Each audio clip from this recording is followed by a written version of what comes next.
What would you do if you found out a secret that no one would ever believe you? A secret so scary and strange. Let's find out in this story. There was a hair salon called Blessing's Beauty Spots. It was a small but popular place, painted with bright and green colors, with a big sign that said, "Come in for the best hair of your life." Every day, women came in to get their hair done by Blessing. It was like her salon was the only salon in that town, because they came from both far and wide just to get their hair done at Blessing's Beauty Spots. Blessing, the owner of the salon, was a kind, cheerful woman who knew how to make hair look so beautiful. People loved her for her jokes, her sweet smile, and her magic touch of hair. But there was one person who stood out the most at Blessing's salon. It was Rose. Rose was a quiet young woman who worked at the salon as a cleaner. She didn't talk much, and she didn't have any friends. She liked to keep to herself. She only responds to you when you speak to her. She only comes to work, clean the salon, does her job, and go home quietly without saying a word. But everyone noticed her because of her hair. Oh my goodness, Rose's hair was so long, thick, and shone like a polish, and had a silky wave. Her hair was admired by every woman who came into Blessing's Beauty Spots. They asked Blessing, "Blessing, this your cleaner's hair is so beautiful. Do you have a secret to her beautiful hair? I don't mind paying huge for it." And Blessing will respond to her clients, "Honestly, I also do not know, because I wonder how she managed to have so much beautiful hair. Her hair is so long and beautiful," she will always say to her clients. Every week, Rose showed up at the salon with a new hairstyle that amazed everyone. Guess what? She didn't do any of that hairstyle in that salon. Sometimes, it was braided into neat cornrows. Other times, it was twisted up into a grand bun that looked like a crown. People always wondered how she did it. They always wondered where exactly she visited to get her hair done so beautifully. Especially since no one has ever seen Rose getting her hair done at the salon before. Blessing, Rose's boss, was the best hairstylist in town. But even she couldn't figure out how Rose always had perfect hair. One day, Blessing asked Rose, "Who makes your hair look so beautiful? You never asked me to do your hair for you. Can you show me the person? I would like to learn some techniques from her, because your hair is always looking so fine, Rose." Rose usually smiles shyly and say, "Oh, I do it myself. I don't let anyone make my hair for me." Dear viewers, you must be wondering how exactly Rose managed to get her hair done. Stick with me on this video. But before I continue, please, if you haven't subscribed and you're watching my videos for the first time, please kindly click on that subscribe button. I'll really appreciate that. And if you're a returning subscriber, thank you so much for coming back. I really do appreciate you. Okay, let's go back to the story. No one could believe it, but Rose never offered any more details about how she managed to get her hair done so beautifully. The other ladies in the salon whispered to each other, wondering how someone who barely spoke could have such an amazing hair skills. Some said, maybe she has a secret hairstylist, but doesn't want to reveal it to us, so no one else will have the kind of hair she has. Isn't she being selfish? Others said, well, it could be true that she made her hair herself, but at least let her teach us how exactly she does it, just so our hair can also look as beautiful as hers. One of the ladies was Tina. Tina was Blessing's niece and worked at the salon during her holidays. Tina and Rose used to be friends when they were little, but as they grew older, things changed. Tina became jealous of how everyone admired Rose's hair. She didn't like how Rose got all the attention without even trying. One day, Tina decided that she was going to find out how exactly Rose makes her hair to look that beautiful. She had to discover Rose's secrets by all means.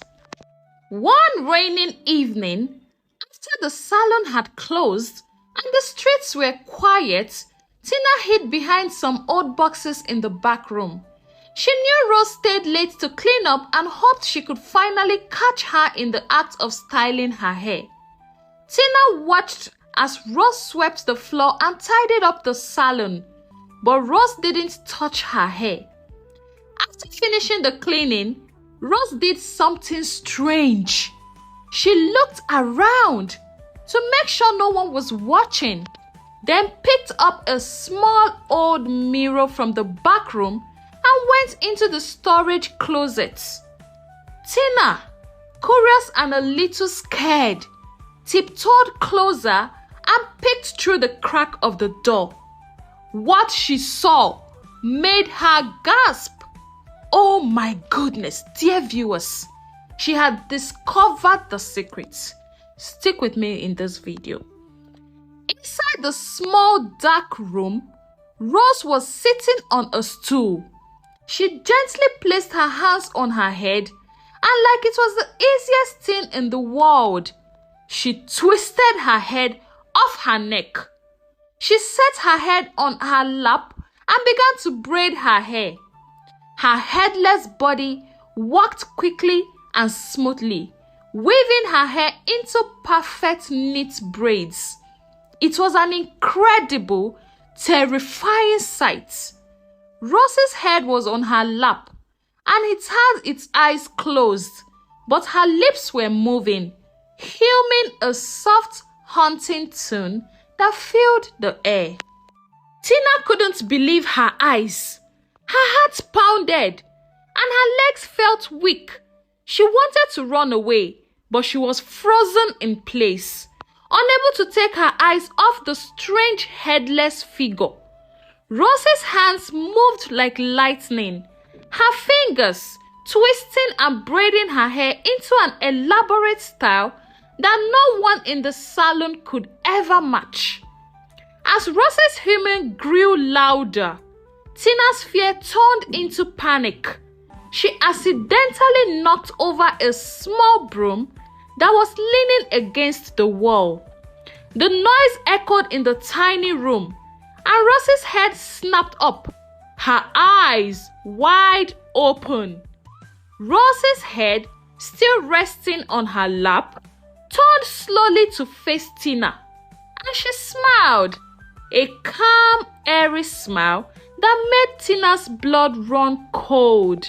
"You shouldn't be here," Rose said softly, her voice gentle but filled with a strange haunting echo.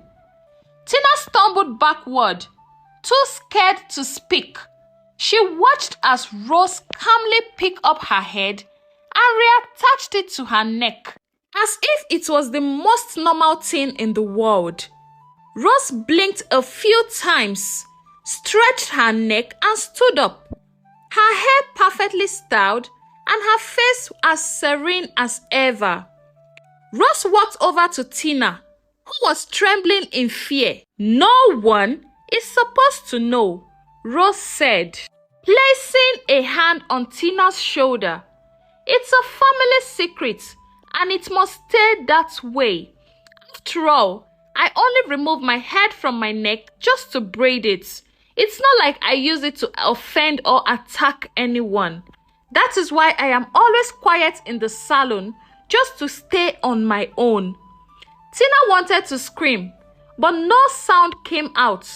Rose's touch was cold, sending shivers down her spine.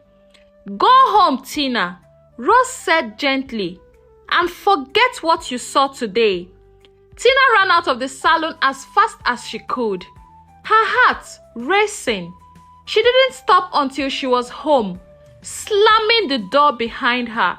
She tried to tell her mom what she had seen, but her words tumbled out in a jumbled mess. No one believed her. They thought Tina was making up stories because she was jealous of Rose. The next day at the salon, Rose acted like nothing had happened. She smiled at Tina, but her eyes held a warning. Tina avoided her, terrified of the truths she now knew. She wanted to tell everyone, but who would believe that Rose could take off her head to braid her hair? I mean, that's not a normal thing. Days turned into weeks, and Tina's fear only grew. She watched Rose from a distance, noticing how Rose's hair always looked more and more beautiful than anyone else. Tina couldn't sleep at night. Every time she closed her eyes, she saw Rose's headless body braiding hair. One evening, after another long day at the salon, Tina stayed back to finish some work. As she was about to leave, Rose came up to her, holding a small wrapped gift. "This is for you," Rose said with a kind smile. Tina hesitated, but Rose insisted. "It's a peace offering. I want us to be friends again." "Look, Tina, I'm not a bad person. I just come from a family lineage where we can actually take off our head from our neck. This kind is very rare, yes, I know, but it's not like we attack anyone. We are not evil, Tina. Please, don't tell anybody this, because I don't want people to start seeing me like a bad person. It's just something I inherited from my family." Tina slowly unwrapped the gift, revealing a beautiful handmade comb. It was decorated with tiny beads and carvings that looked like flowers. It was lovely, but it felt strange in Tina's hands. She looked up at Rose, who nodded encouragingly. Tina forced a smile and thanked her, but deep down, she was still scared. Dear viewers, who wouldn't be scared at such a sight? Would you want to be a friend to someone like Rose? Let me know in the comment section. She took the comb home and placed it on her dresser, unsure of what to do with it. That night, she dreamed of the comb, only it wasn't just a comb anymore. In her dream, it turned into a serpent that silted through her hair, tightening and twisting it until she couldn't breathe. But I think it is because Tina was overthinking. Or what do you think, dear viewers? The next morning, Tina woke up with a start. The comb was still on her dresser, but now she felt it watching her, and if it had eyes. She tried to ignore it, but the uneasy feeling wouldn't go away. Tina decided to hide the comb in a box under her bed, hoping that it would stop the nightmares. And then she sat down and thought to herself, yes, perhaps Rose is not a bad person. Let me visit the salon and talk to her again. When Tina got to the salon, she spoke to Rose and said, "Rose, I have thought about everything you told me the last time we met, and I think I'm still willing to be your friend.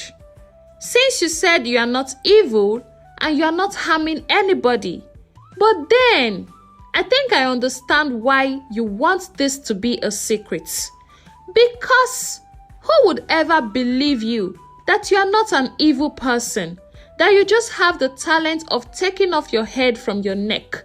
I mean, this is something that happens in 1 out of billions of people in the world." And Rose responded, "Tina, thank you so much for understanding me. This is how I was born. It's not like I'm enjoying it. It's just that I can't help it. I am not a bad person. It's just that I don't want people to see me for the wrong reasons. That is why I always keep quiet and refused to make friends. And Tina said, "It's okay, Rose. I understand you, and I am willing to keep this secret with you." And Rose thanked Tina for her understanding, and they became friends, and they continued to work together at Blessing's salon.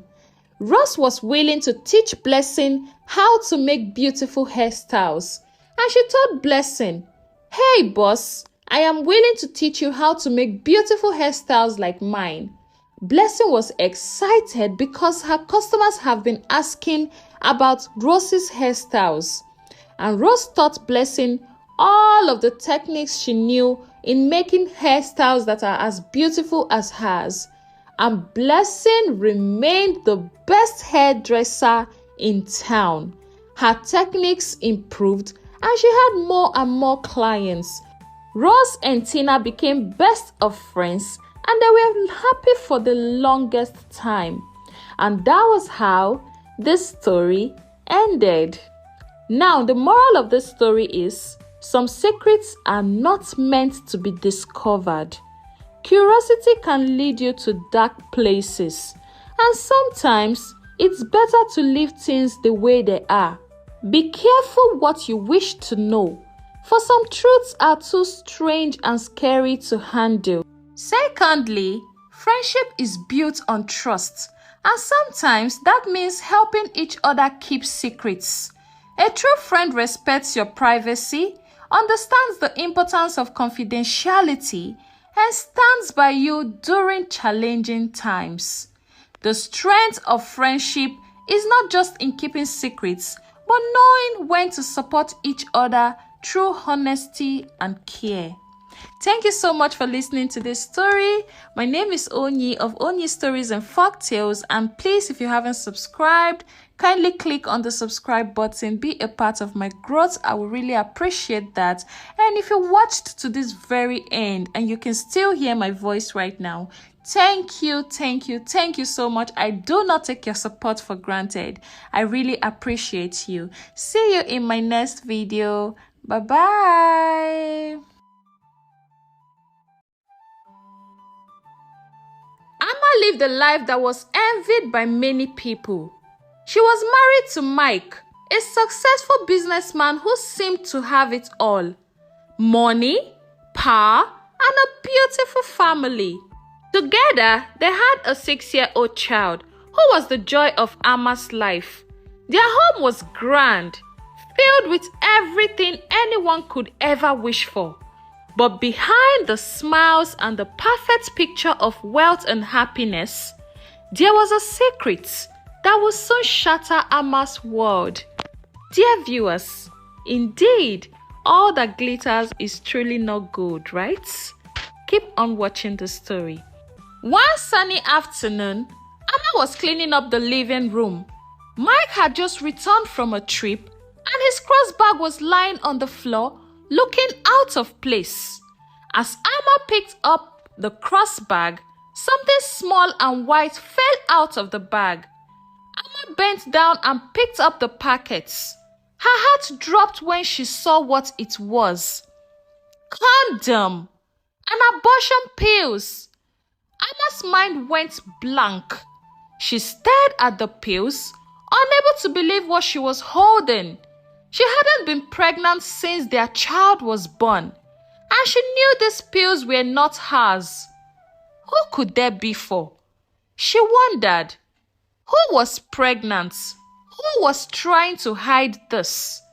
Amma's thoughts turned dark, and her heart filled with fear and suspicion. Mike had always been busy with work. He traveled a lot, came home late, and was constantly on his phone. Amma had never questioned him before because he was a good provider. He made sure everything they wanted was in the house. But now, holding those pills and the condoms, everything felt different. Amma's mind went to Amara, their house help. Amara had been with them for 3 years. She was young, attractive, and Amma had always treated her with kindness, almost like a sister. But now, Amma couldn't help but think, was Amara the one Mike was cheating on her with? Was Amara pregnant? Amma's suspicion grew stronger every day. She watched Mike and Amara closely, looking for any signs of a secret between them. She noticed every smile, every glance, and every little thing that seemed off. Amma even started following Amara around the house, checking her moods and habits. She was looking for proof, anything that would confirm what she feared. But no matter how hard Amma looked, she found nothing. It was almost like the more you look, the less you see. Amara was always cheerful, hardworking, and respectful. She didn't act any different, and there was no sign of a secret relationship between her and Mike. Amma was confused. She had been so sure, but now she felt lost. If it wasn't Amara, then who was it? Frustrated and desperate for answers, Amma decided it was time to confront her husband Mike directly. She couldn't keep living in the dark, wondering and worrying. One night, after Mike had come home late, Amma waited until he was asleep. Quietly, she took some ropes from the closet and tied Mike's hand to the bed. She had never done anything like this before, but she needed the truth and she wasn't going to back down. Dear viewers, do you think Amma is taking the right step? Well, please, if you're watching the story and if you haven't subscribed, please, this is me pleading with you to please click on that subscribe button. And if you're a returning subscriber, thank you so much for coming back. I really do appreciate you and I do not take it for granted. So let's go back to the story. Amma found a small gun Mike had hidden in his drawer. It was heavy in her hands and her fingers were trembling as she held it. She stood by the bed, pointing the gun at Mike, her heart racing. When Mike woke up, he saw Amma standing there, tears streaming down her face, the gun shaking in her grip. He was shocked, but kept his voice calm. Amma, what's going on? Put the gun down, Mike said, his voice steady with a hint of fear. Amma's voice quivered with anger and pain. Who was pregnant, Mike? Who did you buy those abortion pills for? I need to know the truth. Mike's face changed from confusion to something darker. He sighed deeply, his eyes filled with regret. Amma, you don't know what you are asking, but fine. If you want the truth, I will tell you. Just don't do anything stupid. Amma's heart pounded. Tell me, Mike, who are you cheating with? Mike looked straight into Amma's eyes and responded. Mike looked straight into Amma's eyes and said, It's Madam Bola, he confessed. She's not just my godmother, Amma. She's the reason I am rich, the reason we have all this, the reason you are enjoying all of this wealth and affluence. But she's also the one I've been seeing behind your back. Amma couldn't believe her ears. Madam Bola was an older woman who had always been around, helping Mike with his business and supporting him. Amma had never suspected anything more than a mentor-student relationship between them. But now, it all made sense. The expensive gifts, the sudden rise in Mike's success, the secretive phone calls. It was all because of Madam Bola, a woman old enough to be Mike's mother. But why Mike? Why her? Amma's voice cracked as she spoke. We have everything. Why would you do this to me, Mike? Not even cheating on me with a younger girl. But with Madam Bola, a woman old enough to be your mother, Mike's expression was filled with guilt and frustration. Amma, it's not as simple as you think. Madam Bola didn't just help me. She owns everything. She funded my business, paid for this house we are living in, and gave us the lifestyle we have. But it wasn't for free. I had to keep her happy, do whatever she wanted, or she would take everything away. Amma was in shock. So you're telling me our entire life is built on lies? You are telling me that you didn't work hard for any of this? Yes, Mike answered. His voice was hollow. Without her, I have nothing. If I stop seeing her, she will take everything back.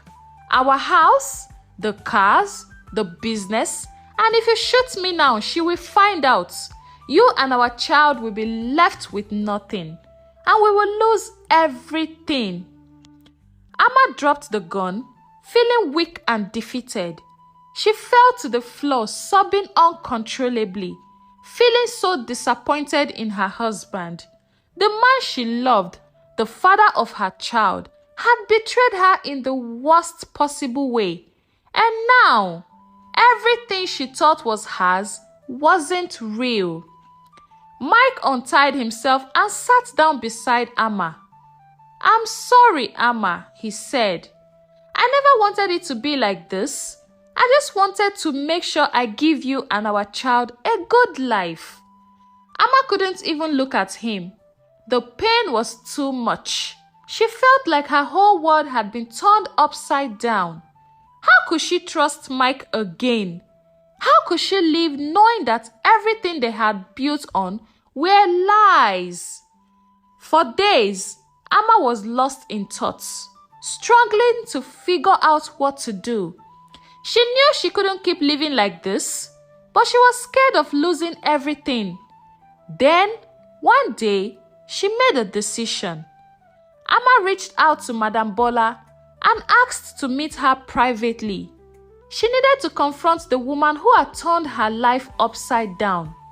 When they met, Amma was nervous but determined. Madam Bola was surprised to see Amma standing before her, looking strong and unafraid. Amma explained that she knew everything and asked Madam Bola to let Mike and her family go. She pleaded, not for wealth or luxury, but for the chance to rebuild their lives honestly. Madam Bola listened carefully, her expression thoughtful. She admired Amma's courage and determination to protect her family.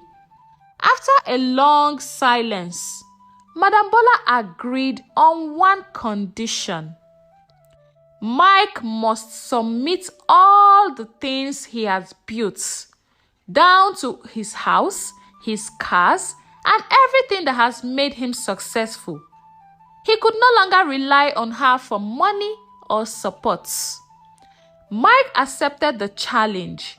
He worked hard to start his own business, this time without Madam Bola's influence. It wasn't easy, and there were many tough days, but Mike kept pushing forward. Amma supported him every step of the way, and slowly they began to rebuild their lives from the ground up. It took time, but Mike learned to stand on his own and stand on his feet. Amma found her own strength too. She started a small business selling clothes and accessories, contributing to the family in a way she had never done before.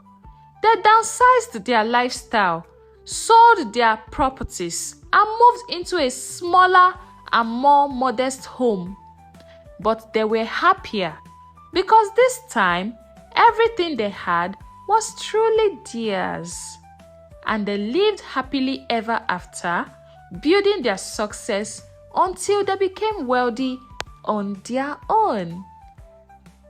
That was how the story ended.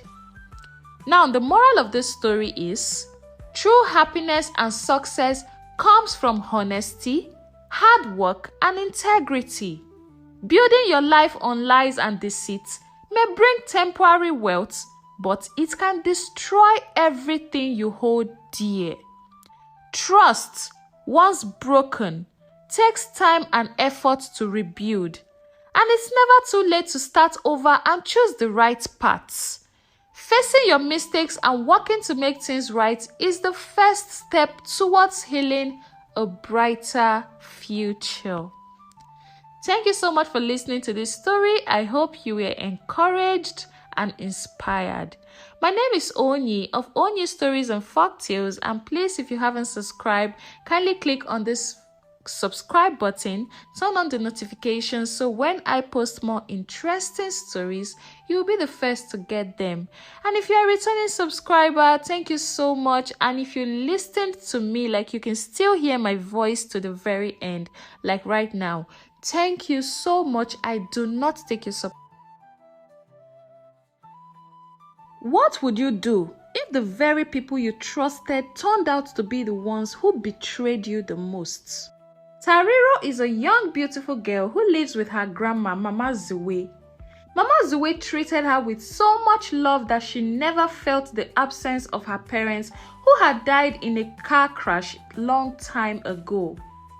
Unfortunately, Mama Zue, Tariro's grandma, also died, and she was left with no other choice than to live with her aunt who lives far away from the village. Her aunt was so harsh with Tariro. She treated her with so much hate and disdain. She maltreated her so much with little or no food. Every night, Tariro cries to sleep. One morning, Tariro woke up feeling the sharp pains from the cuts she sustained while being forced to chew on broken pieces of plates the night before. She had cried herself to sleep, begging for her late grandmother's spirit to take her away from this life. The loneliness, the neglect, everything weighed heavily on her. It was another bad day for the 15-year-old girl. Her sleep was abruptly interrupted by cold water splashed on her face by Auntie Mady. "Are you still sleeping at this hour? You should be grateful my husband saved you last night, or you would have spent the night outside," Auntie Mady yelled.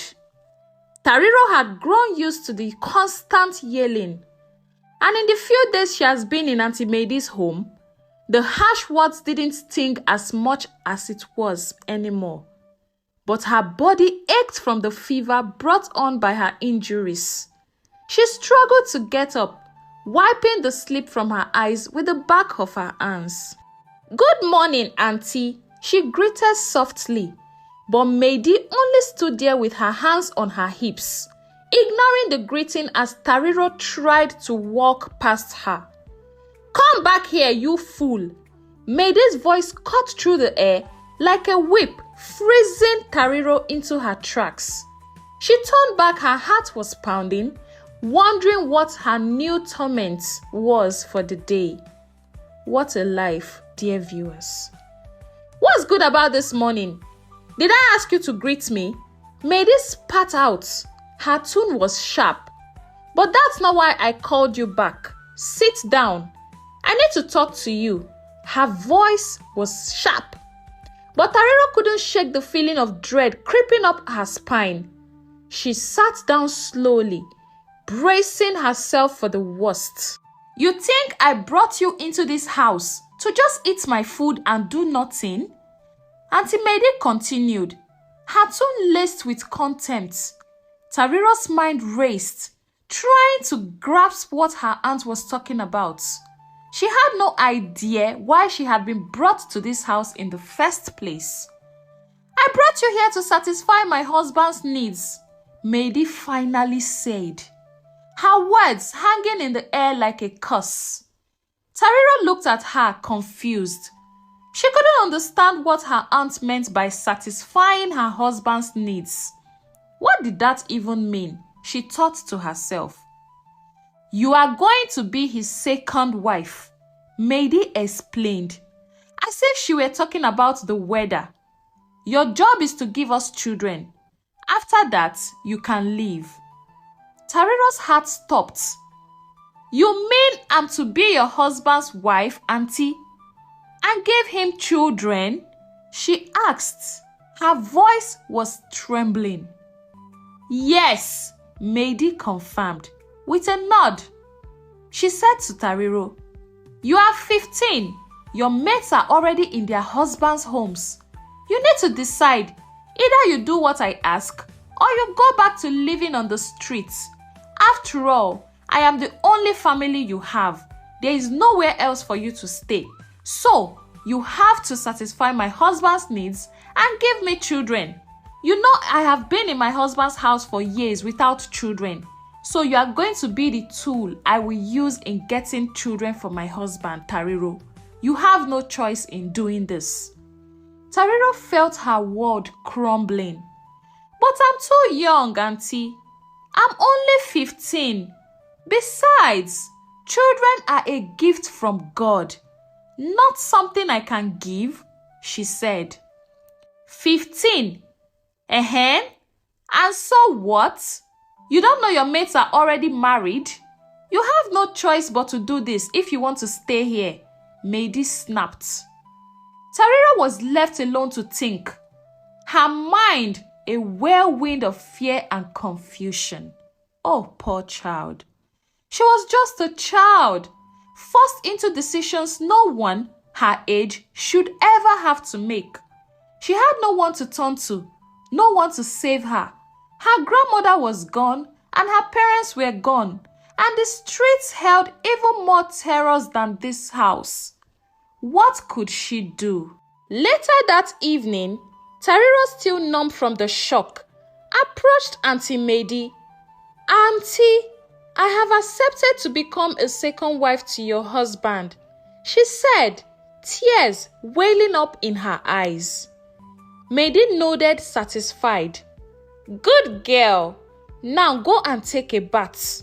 I will give you something special to wear tonight, she said, her voice dripping with false sweetness.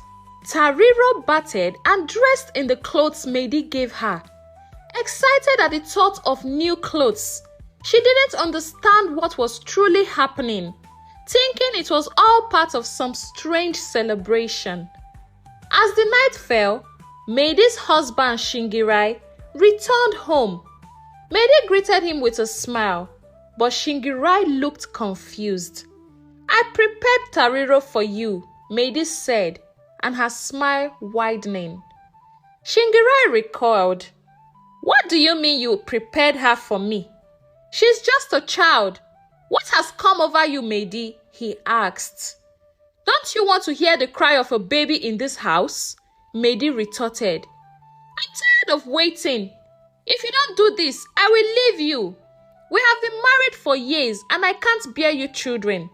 I decided to give you my niece as a second wife so she can give children to you, and then you are asking me what I'm doing?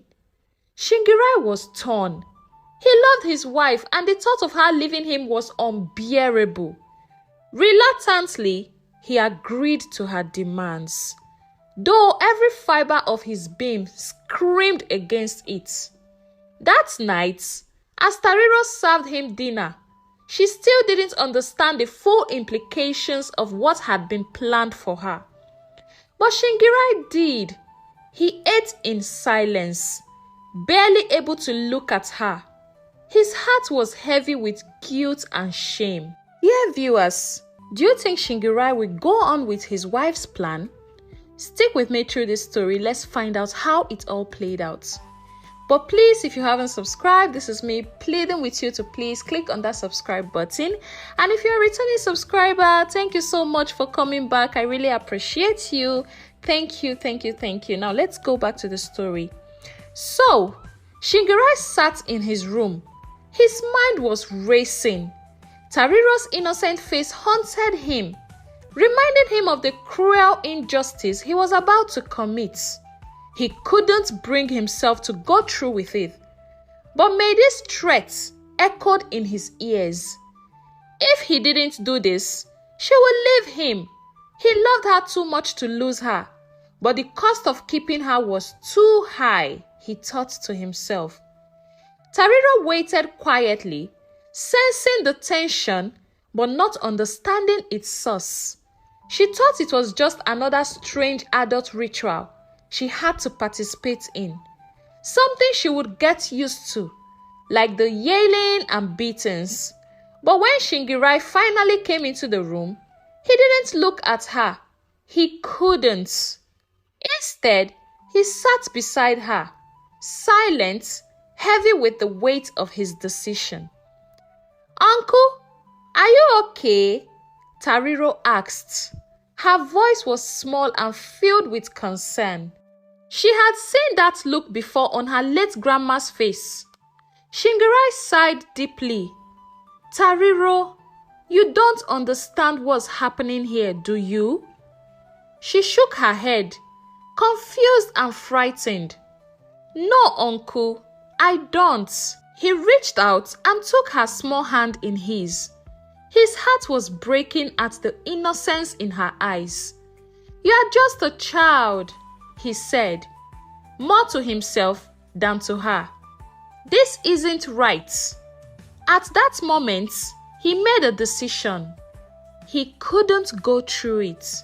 He went back to his wife, Mehdi, and said to her, "Mehdi, I cannot go on with this your plan.